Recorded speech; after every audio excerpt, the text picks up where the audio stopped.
मैं आपको एक कहानी सुनाना चाहता हूं।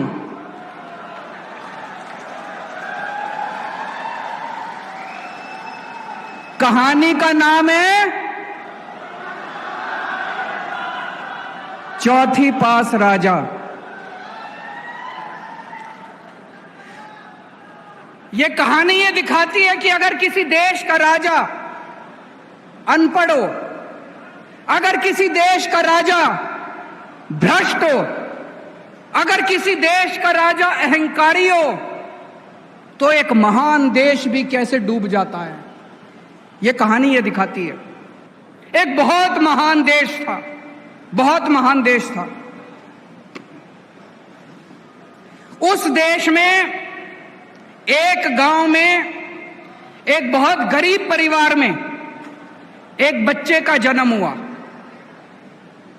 तो गांव में जैसे बच्चे का जन्म होता है, हर गांव का एक ज्योतिषी होता है, एक पंडित होता है।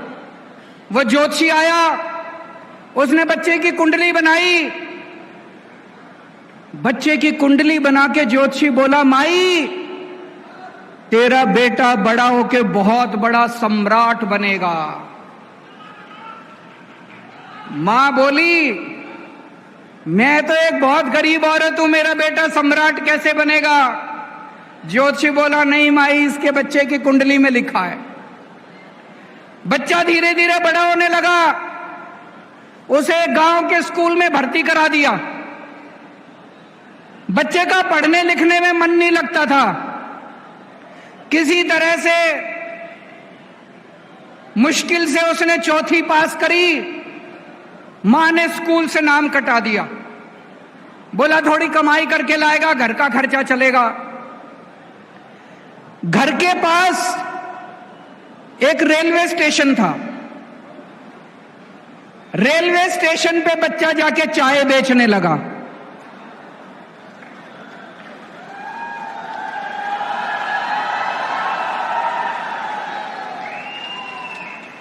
बच्चा भाषण बड़े अच्छे देता था, बचपन से ही भाषण बड़े अच्छे देता था। एक बार भाषण देना शुरू करता और जो बंद ही नहीं होता, गांव के लड़कों को इकट्ठा कर लेता और भाषण देना चालू करता। धीरे धीरे करके बच्चा बड़ा हुआ। ज्योतिषी ने कहा था, कुंडली में लिखा था, बच्चा उस महान देश का राजा बन गया बड़ा होके। अब बच्चा राजा तो बन गया। उस चौथी पास राजा को कुछ भी ना आए, पढ़ना लिखना आता नहीं था, समझ थी नहीं। अफसर आते थे, जो मर्जी फाइल पे साइन करा के ले जाते थे अफसर, जो मर्जी फाइल पे। अफसर उसको अंग्रेजी में बोलते, उसको समझ नहीं आता। जो मर्जी फाइल पे राजा साइन कर देता। अफसरों की ऐश हो गई। धीरे धीरे पूरे देश में फैल गया कि राजा अनपढ़ है। राजा को बड़ा चिंता होने लगी कि लोग तो मेरा मजाक उड़ाते हैं। राजा ने जुगाड़ करके कहीं से एक फर्जी डिग्री का इंतजाम कर लिया, एमए की डिग्री। राजा बोला, मैं एमए हूं। अब जनता हंसने लगी। जनता को तो पता था असलियत क्या है। जनता को तो पता था राजा की डिग्री फर्जी है। दोस्तों, धीरे धीरे लोग उसके पास आते और उसे बेवकूफ बना के जो मर्जी करके चले जाते। एक दिन कुछ लोग आए, बोले, महाराज नोटबंदी कर दो।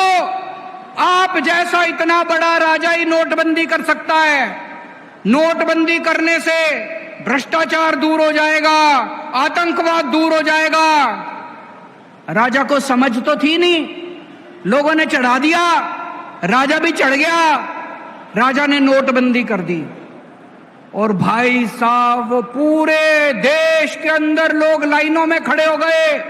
बैंकों के आगे लंबी लंबी लाइनें लग गई। इतने लोग मारे गए और वो महान देश 20 साल पीछे चला गया। 20 साल पीछे चला गया महान देश, 20 साल पीछे। एक दिन उस राज्य के अंदर, उस देश के अंदर बहुत बड़ी महामारी आई। उस महामारी में कई लोग मारे गए।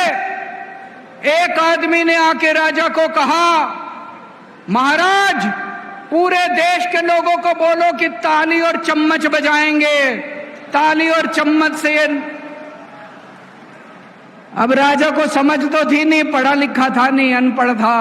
पूरे देश से उसने ताली और चम्मच बजवा दिए।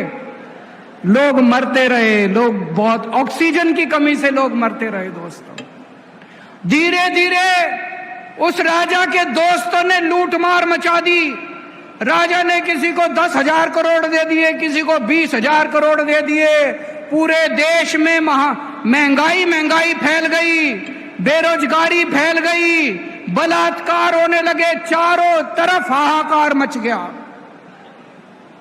ऊपर सारे देवता देख रहे थे, आसमान में सारे देवता इकट्ठे हुए और सारे देवता मिलके शिवजी महाराज के पास गए।